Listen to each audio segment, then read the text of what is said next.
जैसे कि आप सभी जानते हैं कि तेंदुआ अकेला और खामोशी के साथ शिकार करने वाला एक माहिर शिकारी है, पर पेम्बा नाम का तेंदुआ बाकी सभी तेंदुए से अलग है। ज्यादातर मामलों में तेंदुए 2 साल के हो जाने के बाद अपना घर यानी अपनी माँ और अपने इलाके को छोड़कर चले जाते हैं और खुद के दम पर जीने की शुरुआत करते हैं। पर पेम्बा ऐसा बिल्कुल भी नहीं है। वो 3 साल का हो चुका है और वो खुद के दम पर नहीं बल्कि अपनी माँ के दम पर ही जी रहा है। पेम्बा हर एक चीज के लिए अपनी माँ पर ही निर्भर है और 3 साल का हो जाने के बावजूद भी वो खुद के दम पर जीने के लायक बिल्कुल भी नहीं हुआ है। सभी माँ की तरह पेम्बा की माँ भी उसे वो सब कुछ सिखाती है जिसके चलते वो एक दिन खुद के दम पर जीना सीख सके। तो चलिए दोस्तों, जानते हैं पेम्बा की जिंदगी के बारे में और जानते हैं कि क्या पेम्बा एक माहिर शिकारी बन पाएगा या नहीं। अगर आप इस चैनल पर नए हो तो चैनल को सब्सक्राइब कर लीजिए, साथ ही साथ बेल आइकन को भी दबा दीजिए। नमस्कार दोस्तों, मेरा नाम है विकी पाटिल और स्वागत है आपका फैक्ट लिमिटेड चैनल पर। पेम्बा के एक माहिर शिकारी ना बनने के पीछे का सबसे बड़ा कारण यह है कि जब कभी भी उसे कोई काम मुश्किल लगता है तो वो उस काम को अपनी माँ के लिए छोड़ देता है। आप इस वीडियो क्लिप में देख सकते हो कि पेम्बा को उसकी माँ ने एक मरे हुए इम्पाला को पेड़ पर चढ़ाने का काम सौंपा है। ये सबक केवल अपनी खुराक को चोर हायना से छिपाने के लिए ही नहीं है बल्कि ये सबक अपने पैरों पर खड़े होने के लिए भी है। पेम्बा के प्रयासों से साफ नजर आ रहा है कि वो इस काम में सफल नहीं हो पाएगा, क्योंकि जितना वजन पेम्बा का है उतना ही वजन मरे हुए इम्पाला का भी है। 2-4 प्रयासों में ही पेम्बा जान जाता है कि वो इम्पाला को पेड़ पर नहीं चढ़ा पाएगा। पेम्बा की माँ का बिल्कुल भी इरादा नहीं था कि वो इस काम में अपने बेटे की मदद करे, पर तभी हायनास की टोली खाना चुराने के लिए माँ और बेटे के काफी करीब पहुँच जाती है और मजबूरन माँ को अपने बेटे की मदद करनी ही पड़ती है। कोई भी मादा तेंदुआ अपने बच्चों को 3 साल तक अपने साथ नहीं रखती, पर पेम्बा की माँ उसे न केवल अपने साथ रख रही है बल्कि उसके लिए खाना जुटाने का काम भी करती है। पेम्बा को इतना ज्यादा लाड़ प्यार करने की वजह ये है कि पेम्बा की माँ ने 2 बच्चों को जन्म दिया था जिसमें एक नर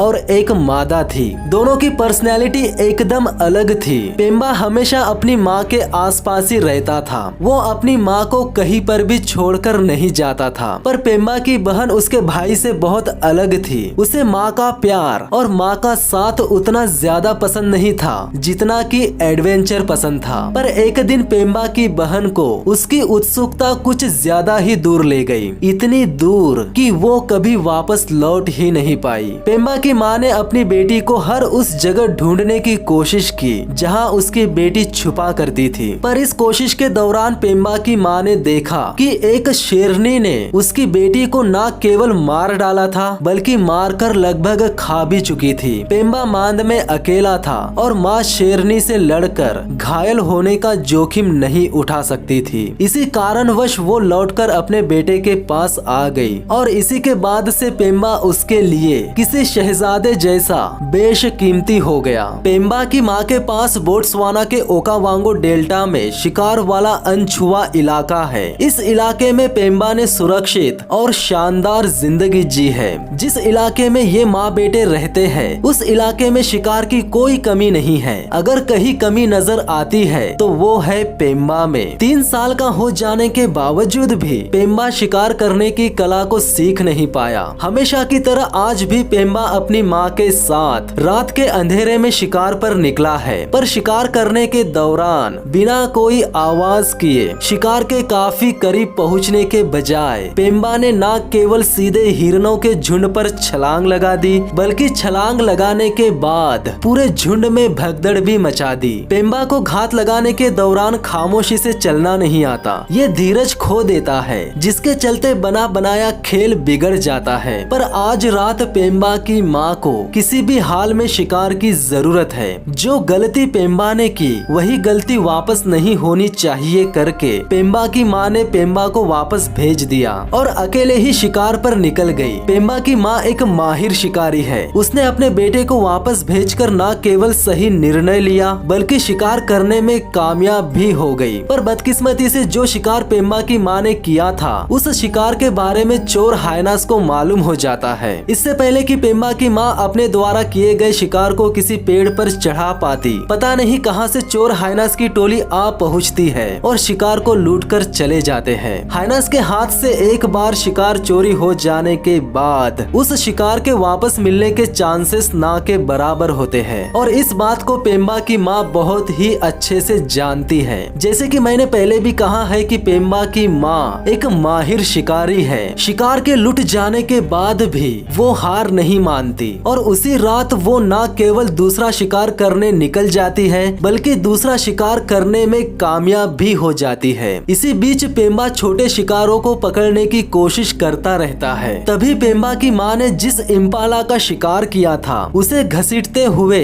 उस जगह पर ले जाती है जहाँ उसका बेटा रहता है। इस बार का प्लान भी शुरुआती प्लान जैसा ही रहता है। माँ ने शिकार करके तो ला लिया पर पेड़ पर चढ़ाने का काम पेम्बा को ही करना होगा। इस बार का इम्पाला भी लगभग पेम्बा जितना ही वजनदार होता है। अगर पेम्बा जल्द से जल्द इम्पाला को पेड़ पर नहीं ले जाता तो हाइनास आकर इस शिकार को भी लूट कर ले जा सकते हैं। पेम्बा द्वारा किए गए पहले प्रयास में ही पता चल जाता है कि ये काम पहले से भी ज्यादा मुश्किल है। पेम्बा के लिए ये काम सीखना बहुत ही ज्यादा जरूरी है, क्योंकि अगर पेम्बा भविष्य में शिकार करना सीख भी लेता है और शिकार को पेड़ पर चढ़ाने में सक्षम नहीं होता तो उसके द्वारा किए गए शिकार को चोर हाइनास लूटते रहेंगे और ऐसे से पेम्बा जी नहीं पाएगा। उसे किसी भी कीमत पर इस हुनर को सीखना होगा। ये हुनर सीखना पेम्बा के लिए कितना ज्यादा जरूरी है आप इस बात से अंदाजा लगा सकते हो कि हाइनास शिकार को लूटने माँ और बेटे के काफी करीब आ चुके रहते हैं। इसके बावजूद भी माँ अपने बेटे की मदद के लिए आगे नहीं बढ़ती। वो चाहती है कि उसका बेटा इस काम को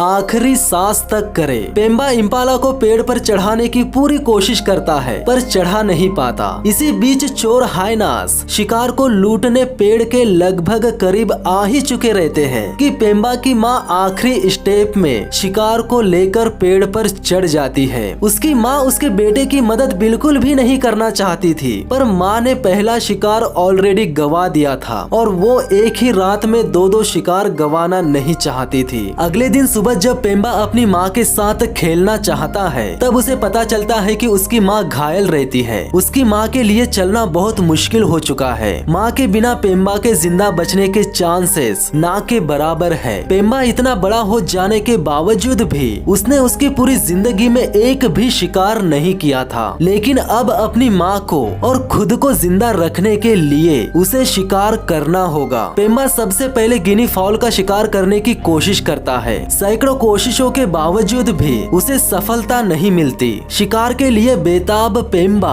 अपनी माँ के इलाके से बाहर निकल जाता है। जिस इलाके में पेम्बा जा चुका है वो इलाका एक ताकतवर नर तेंदुए का है और वो पेम्बा की इस घुसपैठी को बिल्कुल भी बर्दाश्त नहीं करेगा। पेम्बा उस नर तेंदुए के इलाके में घुसते ही सबसे पहले हिरन का शिकार करने की कोशिश करता है पर वो इस बार भी कामयाब नहीं हो पाता। बिना कामयाबी के पेम्बा अपनी माँ के पास वापस लौटकर जा नहीं सकता। तभी उसे उस नर तेंदुए के इलाके में पेड़ पर एक मरा हुआ पिंजर नजर आता है। पेम्बा उस पिंजर को चुराने की ठान लेता है पर दूसरों का खाना चुराने की कोशिश में पेम्बा की जान भी जा सकती है। अपनी जान की परवाह किए बिना ही पेम्बा ये जोखिम उठाने के लिए तैयार हो जाता है और पेड़ पर चढ़ जाने के बाद अपनी माँ को आवाज लगाकर अपनी माँ को भी इस काम में शामिल कर देता है। पर ऐसा करने से माँ और बेटे दोनों की जान भी जा सकती है। पेम्बा उस नर तेंदुए का खाना खाते रहता है और माँ निगरानी बनाए रखती है। तभी वो नर तेंदुआ लौट आता है। नर तेंदुए के आते ही माँ बेटे को अलर्ट करके भाग जाती है और पेम्बा भी बड़ी मुश्किल से अपनी जान बचाकर भाग जाता है। पर पेम्बा भागता है वापस आने के लिए। वो पेड़ से दूर इंतजार करता है कि कब खाने का मालिक खाने को अकेला छोड़कर जाएगा। आधी रात बीत जाने के बाद आखिरकार नर तेंदुआ पेड़ से नीचे उतरकर चला जाता है। पेम्बा का मिशन रहता है कि जख्मी माँ के लिए किसी भी हाल में खाना जुटाना। वो बिना वक्त बर्बाद किए पेड़ पर चढ़ जाता है और पिंजर को निकालने की पूरी कोशिश करता है पर पिंजर पेड़ में अटक जाने के कारण निकल नहीं पाता। हालांकि पिंजर को निकालते वक्त उसका एक पैर टूटकर नीचे गिर जाता है, जो कि जख्मी माँ को मिल जाता है। बेशक पेम्बा ने शिकार नहीं मारा, पर उसने अपनी जख्मी माँ के लिए खुराक का इंतजाम कर ही दिया। इससे पहले कि माँ और बेटे उस पिंजर को अच्छे से खा पाते, ये दोनों और एक बार पकड़ लिए जाते हैं। नर तेंदुआ पेम्बा को ऊपर पेड़ पर ही पकड़ लेता है। पेम्बा के पास उस नर तेंदुए से लड़ने के अलावा और कोई ऑप्शन नहीं रहता। ये पेम्बा की पहली लड़ाई है और बेशक इस लड़ाई में पेम्बा हार जाता है और पिंजर उसके असली मालिक के कब्जे में आ जाता है। 3 महीने गुजरने के बाद एक नया सीजन एक बड़े बदलाव की शुरुआत करता है। माँ की जख्मी टांग ठीक हो चुकी है और ये फिर से शिकार करने के लायक हो चुकी है। पेम्बा अभी भी लाडले बेटे वाले ही तेवर रखता है। माँ और बेटे के रिश्ते में अब बदलाव आ चुका है। खेल खेल में पेम्बा अपनी ताकत आजमाता है। वो अब अपनी माँ जितना ही ताकतवर हो चुका है। इसका टेस्टोस्टेरोन लेवल इसे सेक्स की दिशा में ढकेल रहा है और माँ समझ जाती है कि अब उसे खुद से दूर करना होगा और माँ वही करती है। पेम्बा की माँ का इशारा साफ कहता है कि अब पेम्बा को हमेशा के लिए जाना होगा।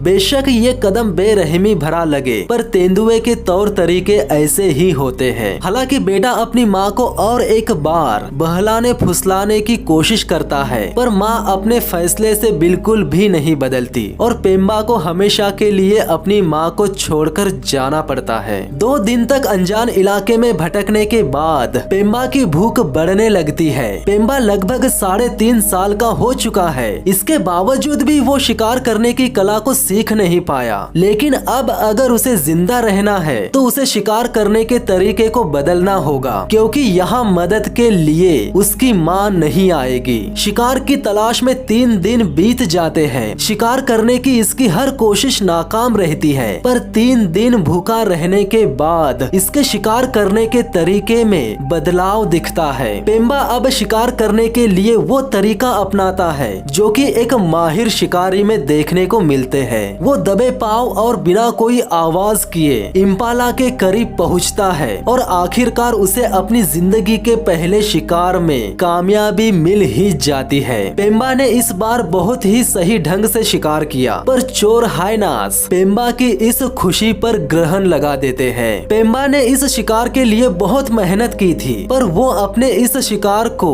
चोर हाइनास से बचा नहीं पाया। लेकिन वो दूर रहकर मौके का इंतजार करता है। वो जानता है कि हाइनास कोई ना कोई गलती जरूर करेंगे। जब 4-5 हाइनास मिलकर लगभग आधे इम्पाला को खा ही चुके रहते हैं कि तभी वे हाइनास खाने को लेकर आपस में ही लड़ने लग जाते हैं और इसी का फायदा उठाकर पेम्बा तेजी से दौड़कर जाता है और हाइनास के बीच में से अपने शिकार को लेकर रफू चक्कर हो जाता है। माँ के द्वारा दी गई ट्रेनिंग यहाँ काम आ ही जाती है। आज रात से पहले पेम्बा ने अपनी जिंदगी में अगर कोई अच्छा काम किया तो वो था अपनी जख्मी माँ के लिए मौत के मुंह से खाना निकालने का, और उस काम के बाद अगर उसने दूसरा कोई अच्छा काम किया तो वो काम है आज रात का। आज रात में पेम्बा ने न केवल खुद के दम पर शिकार किया, बल्कि हाइनास के झुंड में से हाइना द्वारा लूटे गए अपने ही शिकार को दोबारा लूट कर चला गया। ये हाइना के मुंह पर बहुत ही जोर का तमाचा था। पेम्बा की कहानी यही खत्म नहीं होती। बढ़ने और सीखने का सिलसिला कभी खत्म नहीं होता। पेम्बा की उम्र बढ़ गई है और वो पहले से ज्यादा समझदार भी हो गया है। अब उसके गर्दन और शरीर के बीच वाला हिस्सा भी भर गया है और जिस्म पर किसी अनुभवी शिकारी वाले लड़ाई के निशान भी है। इसका न केवल खुद का इलाका है, बल्कि इसे एक लोकल मादा भी मिल चुकी है। तो दोस्तों आज के लिए बस इतना ही। अगर आपको ये वीडियो अच्छी लगी तो वीडियो को लाइक कीजिए, चैनल को सब्सक्राइब कर लीजिए, साथ ही साथ बेल आइकन को भी दबा दीजिए ताकि इसी तरह की इंटरेस्टिंग वीडियोस की नोटिफिकेशन आप लोगों तक सबसे पहले पहुंच सके। तो मिलते हैं नेक्स्ट वीडियो में, तब तक के लिए धन्यवाद।